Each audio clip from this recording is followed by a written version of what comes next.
What's up, YouTube? It's me, the Artisan MC, not Darth Artisan, and here to give you my reaction to Ironheart episodes 4, 5, and 6. Well, now, in honor of one of the fun C or D list characters getting some shine, I'm going to leave my hood on for this review. Since I did the watch along on Patreon with my hood on the whole time, I might as well close it out this way. Um, the show wasn't that bad. It just wasn't. If you want to bury the lead, the show just wasn't that bad. There were bad moments in it in this section, and less bad moments than were in the first section. But overall, I thought the show was actually pretty interesting. Had some fun stuff in it. Now, I had to go ahead and watch these 3 episodes earlier than I wanted to because I didn't want to watch them till Friday. But I couldn't scroll on YouTube and watch anything on YouTube because people kept spoiling the damn show in their thumbnails, in their videos. So I went ahead and watched it. So now that it is almost 1 o'clock in the morning and I've watched these videos, I'll give you my reaction. It might not be as good as it usually is because I'm tired. But with that said, I was entertained for the about 3 hours I spent watching this show. And I did see growth in the character of Riri Williams, where I was interested to see what happens next. Because I can tell you, with the way this series finished, I would need to see her in Doomsday to figure out what happened with her after this, because the ending gives you the impression that while time has gone on, it can be a possible future dependent upon, her answers to some questions. It seems like she may have agreed to the deal. She may have taken the deal. And that's problematic, especially since she kind of knew what she was going into. Now, episodes 4, 5, and 6 did something that I partially didn't think was possible. They got progressively better to me. Now, episode 4 was the fallout of, Natalie possibly being erased. But what you deal with more so is Riri going through her Tony Stark moment where she realizes she needs to protect the people she cares about because what she has done will have serious consequences on them. Now, one of the things she does mostly is try to prepare. And what I enjoyed about that episode is that she really started getting more of those come to Jesus moments. Of course, she was having her panic attacks and whatnot, and being weirded out by dealing with Parker Robbins. But that was the stuff that was more interesting to me than what their possible next heist was going to be or whatever. I really got interested in the emotional toll that what she had done was taking on her, in the fear of what could come next working on her. That was actually more fun to me. It was. Same thing could be said for Parker Robbins' character of the Hood, that he knows she killed his cousin or assisted in him being killed. So you see him go into methodical mode of planning how he is going to take this person out without telling them. Now, for me, this kind of worked because it shows that Parker Robbins is just not the mad dog killer. He may have a little bit more going on the ball. He's not a genius, but he understands how to exact his pound of flesh in a different way to make sure that they do not get away.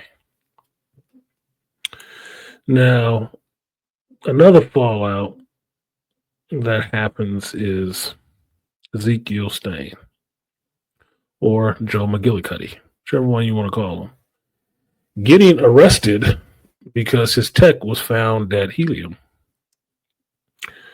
And they arrested him.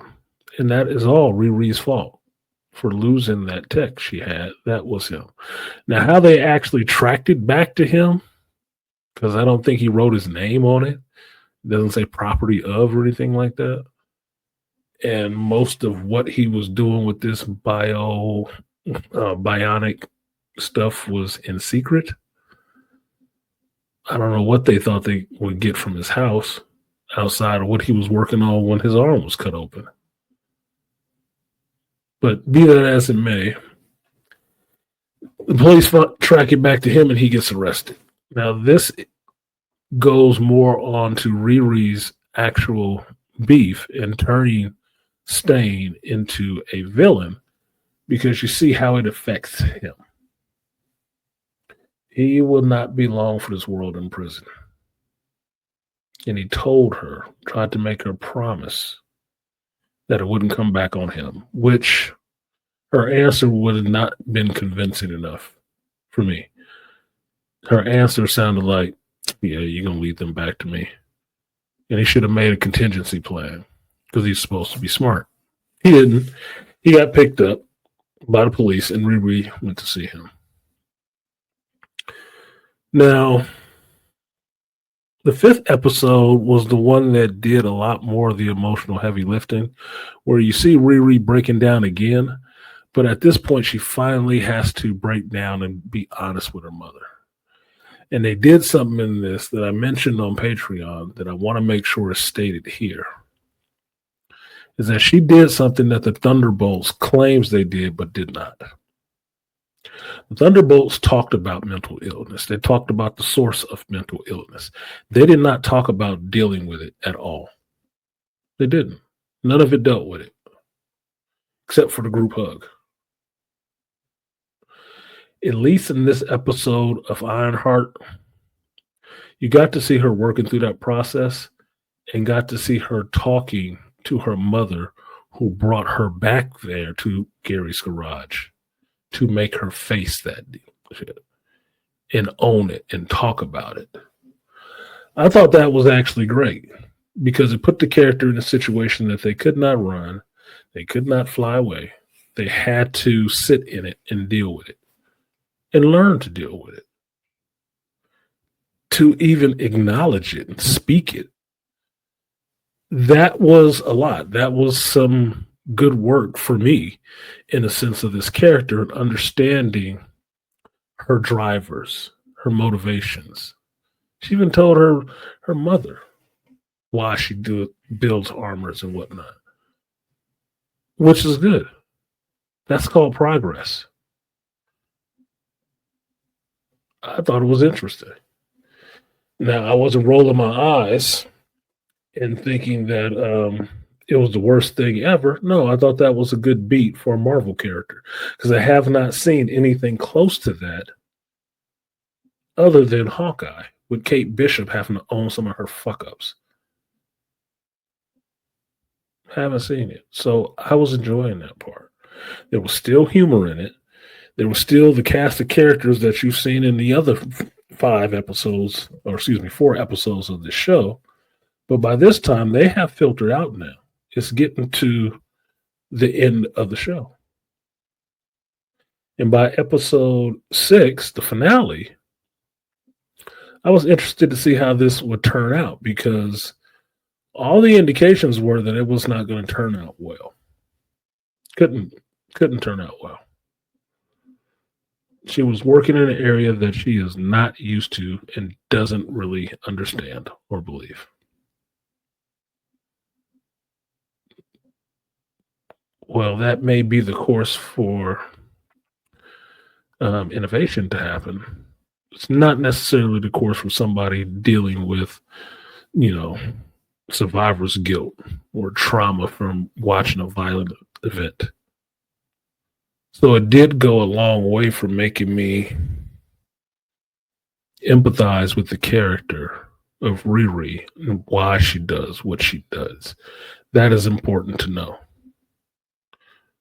By the end of it, you get how far she's willing to go to do what she feels she needs to do.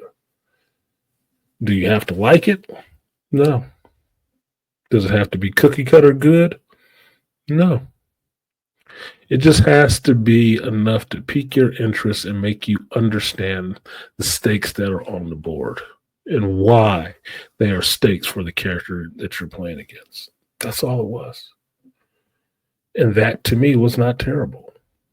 So I'm not going to say I would love to have been wrong about this, but the show holds up pretty well to me. I'm one voice out of millions. But aside from the first episode, which was introducing all these characters, and then you see them, it's like, holy shit, this is way too much.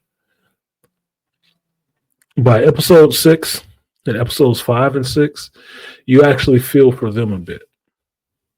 You feel for them a bit because they're dealing with a situation where a couple of people have lied to them and they eventually have to go their own way.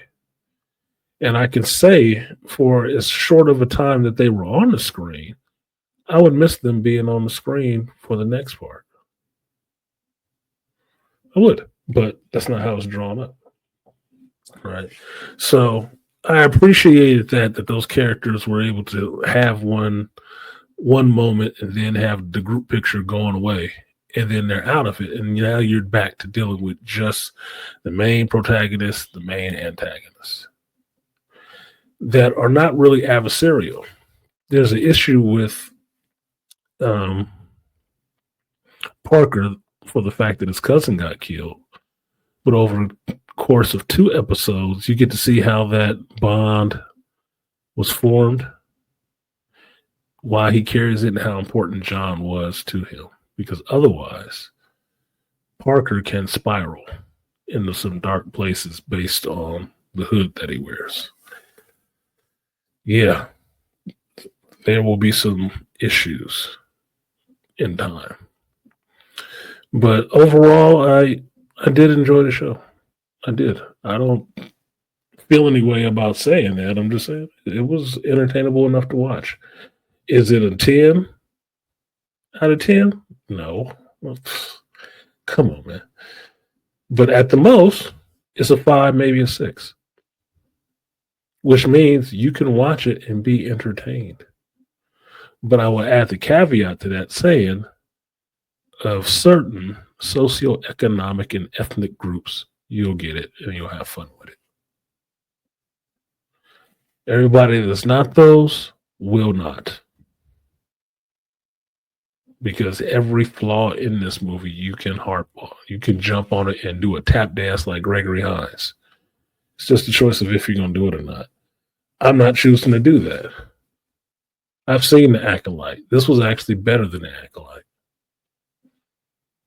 Was it better than Quantum Mania? Not as convoluted, but no, it wasn't. So I find myself fine with the result. And that's a happy surprise as opposed to having dread about having to watch the show and then coming out of it with that dread reinforced and amplified.